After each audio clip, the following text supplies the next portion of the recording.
terjadi hal seperti itu, maka kita memberikan pos pelayanan, pos pelayanan lah. Jadi mereka itu cukup diam di rumah, seandainya butuh makanan, butuh apa, cukup PAK kita yang melayani. Kita yang melayani. Kami kamu bekal di APBD diberikan paket sembako beras di masyarakat melalui RT RW atau bentuk persiap di desa upah mirada masif kayak seperti payung untuk ke 10 paket menuju karantina ngadang mana lanjut payung pindahin mah jarang lah lebih pas semua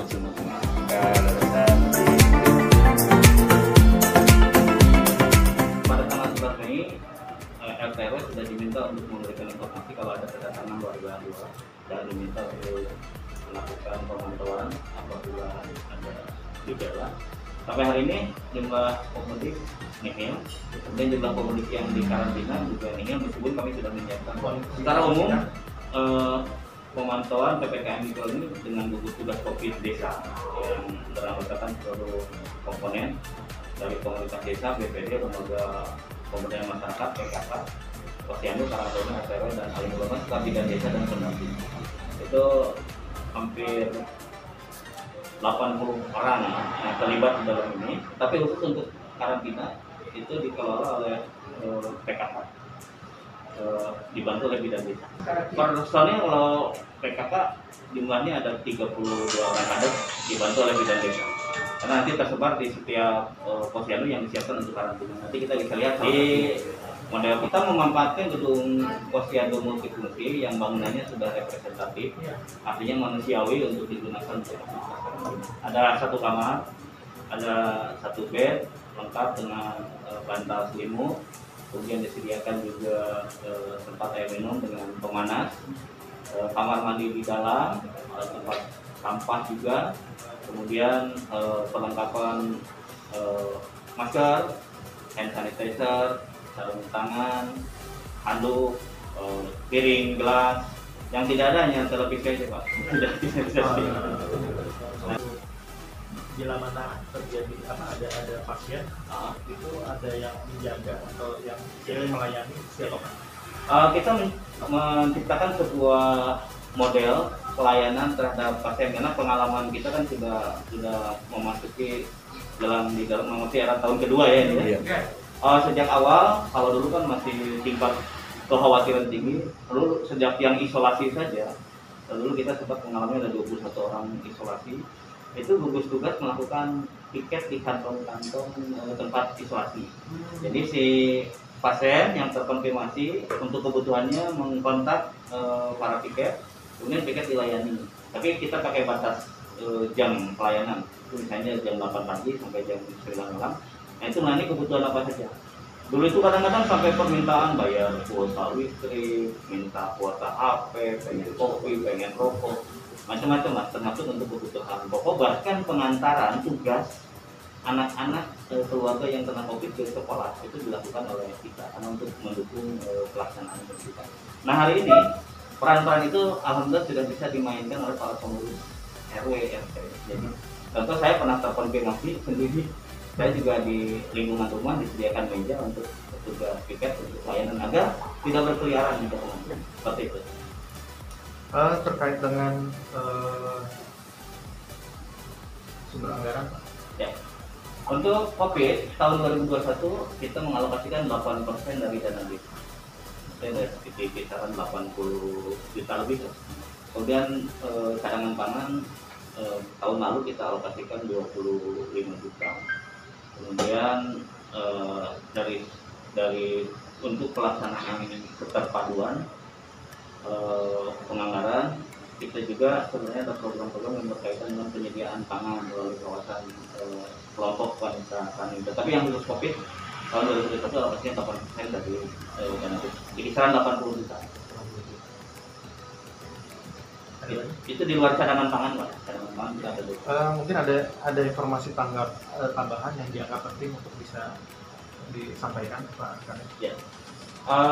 Informasinya dalam rangka memberikan rasa nyaman untuk BSD masyarakat pada saat terdapat kasus-kasus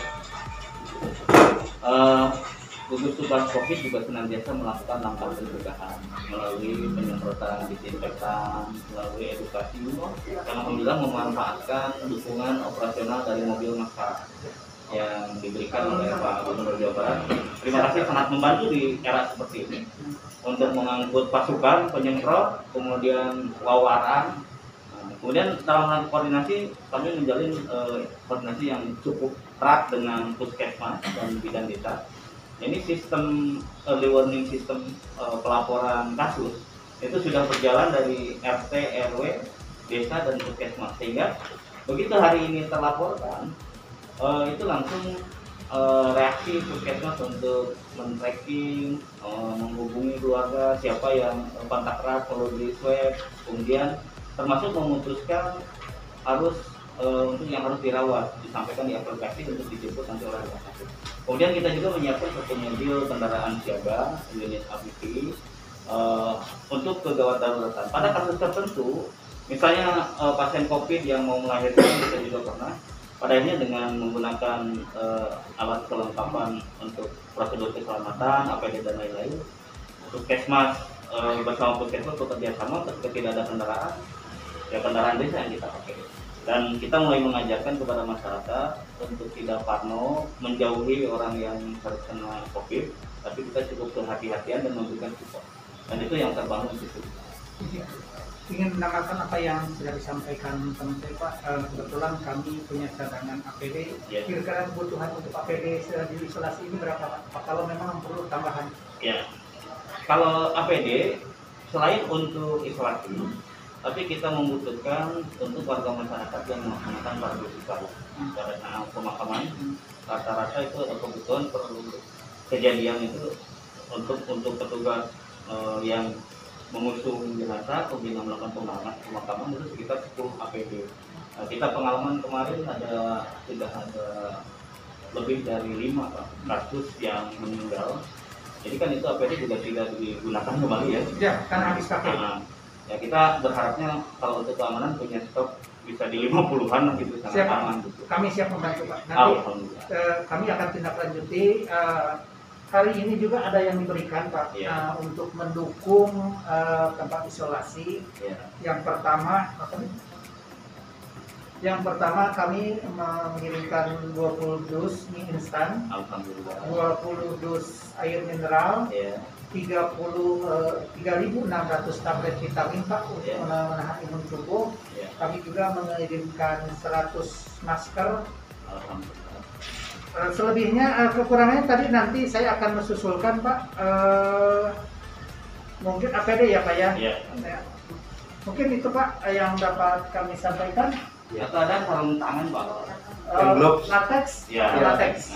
Ya nanti Pak kita akan kami inventarisir, kami mungkin nanti bisa ada kontak-kontak Pak. Ada ya lebih kalau lebih pastinya nanti ya bisa ke sana Pak. Mungkin Pak Kabit ada yang menambahkan? Ya, mungkin sedikit saja. Ya, terima kasih sudah. Ini kelihatannya jadi proyek isolasi tempat sendiri percontohan. Jadi jarang mungkin yang seharusnya ini kan anjuran dari pemerintah. Tiap desa lah.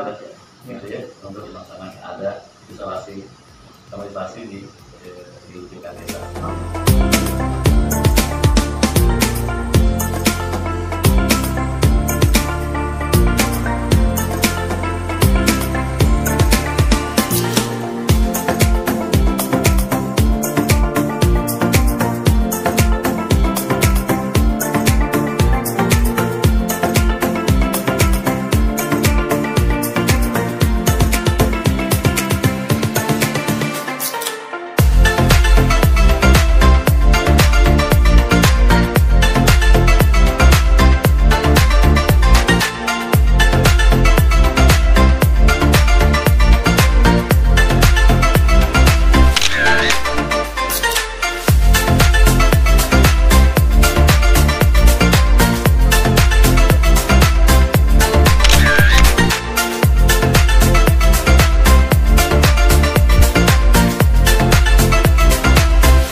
Jadi dan kalaupun ini nanti digunakan untuk isolasi, kita bisa pindahkan posyandu di tempat lain.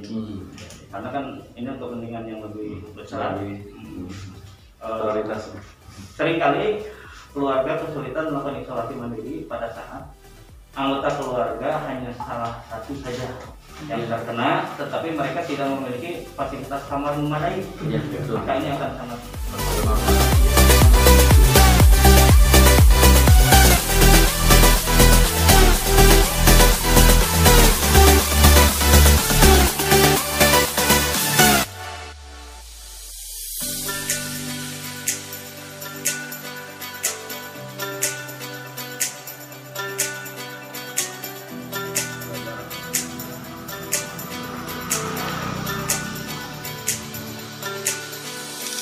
Bye.